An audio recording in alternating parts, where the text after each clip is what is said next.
বিরাট বড় সফর আপনার সামনে অপেক্ষা করে দিয়েছে। দিছে সামনে রওনা, যাইতে যাইতে যাইতে যাইতে এমন একদল লোক সম্প্রদায়ের সঙ্গে দেখা আল্লাহ রাসূল দেখিয়েছে। একই দিনে জমিনের ভিতরে বীজ বপন করে, ওই দিনেই আবার ফসল কাটে, ফসল কাটার পরে আবার ফসলের পরিপূর্ণ হয়ে যায়। সুবহানাল্লাহ। আল্লাহ রাসূলের উম্মতের ভিতরে এক দল এরকম আছে, আজকে বীজ বপন করছে মাটিতে, আজকে কি হবে? কাটার মতো ফল হবে। ভাই ফল পরিপক্ক হলে মালিকে কাটে না? এরকম একটা লোকের সঙ্গে দেখা, যেই দিন বীজ বপন করে মাটির ভিতরে ওই দিন ফল কাটে।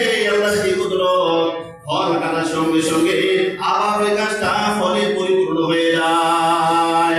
আল্লাহ রাসূল জিজ্ঞাসা করে, জিবরাইল এরা হইল কারা? আল্লাহ রাসূলকে জিবরাইল আলাইহিস সালাতু ওয়াস সালাম বলে দিয়েছেন, ও আল্লাহর রাসূল, এরা হইল আপনার উম্মতের ভিতরে দ্বীনের পথে যারা মুজাহিদ হয়েছে। সুবহানাল্লাহ। কারণ এই মুজাহিদের আমলের ভিতরে আল্লাহ রাব্বুল আলামিন বাড়াইতে বাড়াইতে বাড়াইতে বাড়াইতে 700 গুণ পর্যন্ত একটা আমলের বিনিময় আল্লাহ রাব্বুল আলামিন তার দান করিয়ে দেয়।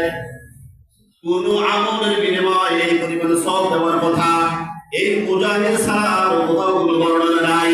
কিন্তু মুজাহিদের ব্যাপারে, দ্বীনের মুজাহিদ, কিসের মুজাহিদ? ভাই কিসের মুজাহিদ? আল্লাহু আকবার। ওয়াল আহইয়াউ ওয়ালাকিন লা তাশউরুন। দ্বীনের জন্য জীবন দিয়ে দিয়েছে আল্লাহ, আল্লাহ রাসূলের জন্য জীবন দিয়ে দিয়েছে। দুনিয়ার ভিতরে ফয়সালা হয়ে গেছে, গোসল লাগবে না। যে রক্ত মাখা শরীরটা আছে এইটা নিয়ে জমিনে দাফন করিয়া দাও। হাসরের ময়দানে ওই রক্তাক্ত অবস্থায় উঠবে আর আল্লাহ রাব্বুল আলামিনকে বলবে, আবার আমাকে জীবন দেওয়া হোক, দ্বীনের জন্য আবার শহীদ হয়ে যাব, আবার আমাকে জীবন দেওয়া হোক, আমি আমার জীবনটা আবার দ্বীনের জন্য বিলীন করে দিতে আছি। সুবহানাল্লাহ। সুবহানাল্লাহ। ওয়াল আহইয়াউ ওয়ালাকিন লা তাশউরুন।